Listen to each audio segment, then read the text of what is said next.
A Fox News alert, and it is crunch time for the candidates. New Hampshire voters are flocking to the polls, and for some Republican hopefuls, today's primary could be make or break. Chief political correspondent Carl Cameron live in Manchester, New Hampshire. Carl. Hi, John. It's the state's largest city, and we're on Elm Street. And for some of those candidates where it could be a do-or-die sort of a situation, you might call it Nightmare on Elm Street. Or if you like the metaphor, it is happening to be a dead end in both directions, so some people may just not get out of here. Donald Trump is going to get out of here. He's been leading in the polls and is expected by virtually all of the campaigns to win.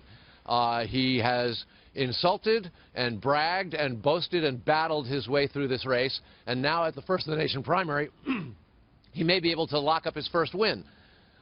But he's been cautious about saying that and understands that it could be an upset like it was in Iowa the last time, although not as likely.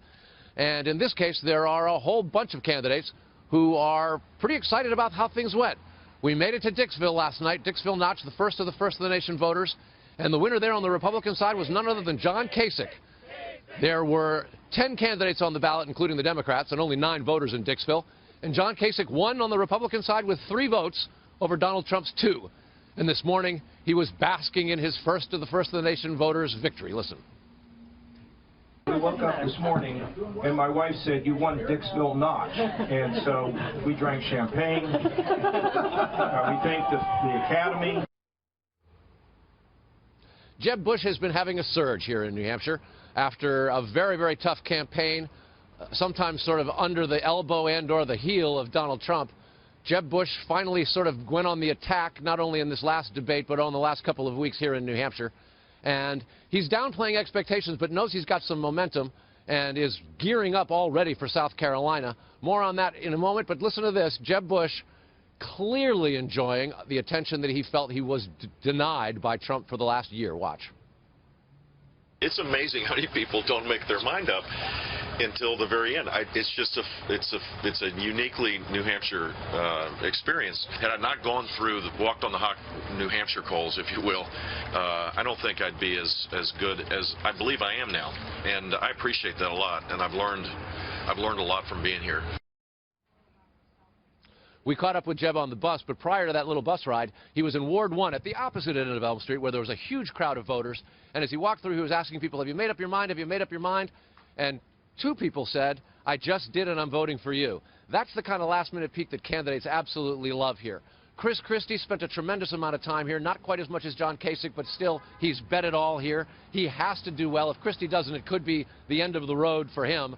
But he makes it very clear he understands how New Hampshire thinks, and that connection can often sway a vote his way. Watch. Nobody, not me, not Jeb Bush, not John Kasich, not Marco Rubio, not Ted Cruz, have the first idea of what's going to happen tonight. And we saw in Iowa that the difference of a couple of hundred votes makes a huge difference. So we've had the morning rush for the breakfast crowd before they go to work. The lunch rush is underway right now. The Secretary of State of New Hampshire, Bill Gardner, who's been the Secretary of State longer than any other Secretary of State in the history of the country, says that the turnout will be over 500,000. That'll be a record. He's predicting specifically about 550,000. And all the polls, and we've been to one polling place, and you're seeing voters here all over the place.